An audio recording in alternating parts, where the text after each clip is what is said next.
I had to get this quick video in after the news today. So today, Damon Albarn said that Taylor Swift doesn't write her own songs. Taylor said, "In fact, I do." And trillions of people entered the fray and fueled the firestorm. I have thoughts. Writing a song means a different thing in different contexts. Let me walk through a few of those that I have personal experience with. Growing up, I was trained in classical music.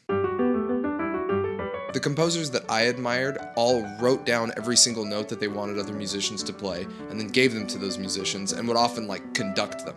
It was really easy to know who wrote what. And as between performers and composers, it was the latter category of people that I really admired. They were the geniuses, in my mind. So I've done this before. I have painstakingly notated every single note that I wanted an orchestra of musicians to play. And let me tell you, the feeling when I heard that performed, no. It was never performed. So it's extremely unlikely that Taylor does this kind of composing for the songs that she writes. Now from here, things get a little more complicated. Take jazz, which has been a focus for me for many years. A jazz big band looks a lot like the classical model, with written sheet music for each musician. But take a combo situation like in Miles Davis's seminal Kind of Blue. Here's how Miles composed that music. Sorry for the Wikipedia site, I'm getting this out fast. Davis had only given the band sketches of scales and melody lines on which to improvise. Once the musicians were assembled, Davis gave brief instructions for each piece and then set to taping the sextet in studio. So the genius here lies partially in Miles's vision, but also largely in the highly compositional contributions of his band members. This is also unlikely to resemble Taylor's role. So how about rock? Yeah, I've been in rock bands.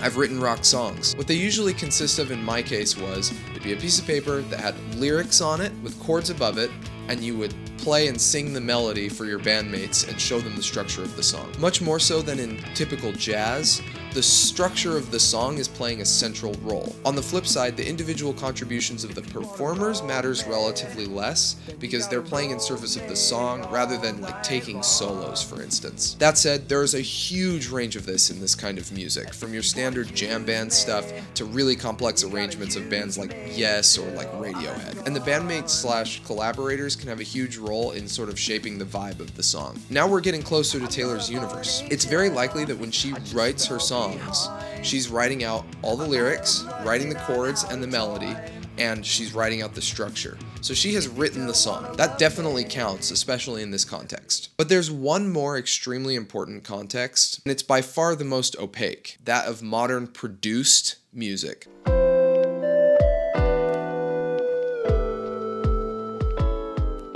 In the most recent stage of my life, I've really focused on developing my abilities within this role, but even still, I'm not sure I entirely understand it. The idea of producer is probably easiest to think of in a rap context. The rapper does the rapping, the producer creates the beat. That's the stereotypical kind of reductive way that goes. So who wrote the song? Well, they both did, and/or it depends on what you mean. Interestingly, producers of electronic music, somebody like deadmau5 for instance, is doing almost the exact same thing that a classical composer would do, where they write out all of the different parts, except they're not giving them to other musicians, they're actually programming virtual instruments to play those parts. You can see some of these people streaming and showing you creating music, and you can see it from beginning to end. I recently saw an interesting video from T-Pain where he shows that he produces the music in a digital audio workstation from beginning to end just himself in front of a computer, which is really impressive and amazing. I had no idea that he did that.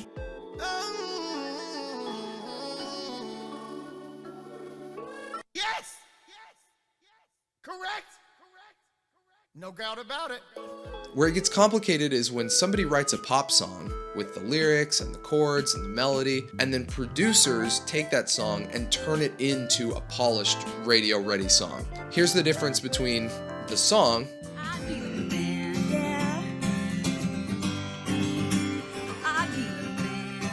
and the song.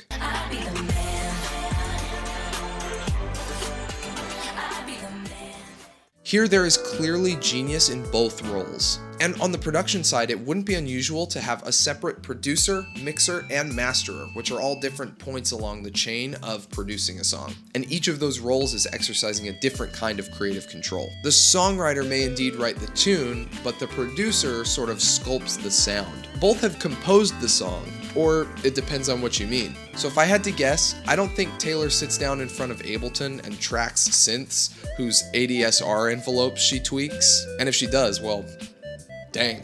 But I wouldn't be surprised if she's heavily involved in the mixing process and that her vision is what's driving the song towards the place it ends up. And I have no doubt, at least in many cases, she's the one writing the lyrics and the chords and the melody and the structure.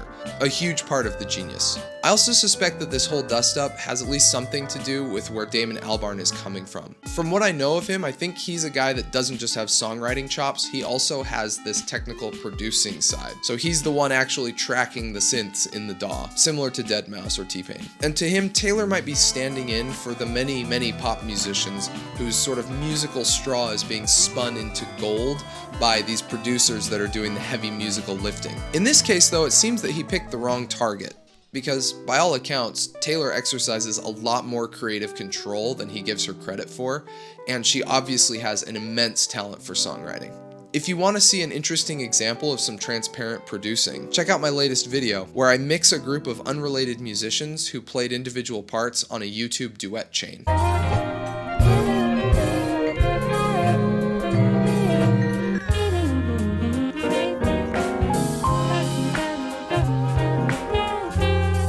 Thanks for watching, subscribe, and see you next time.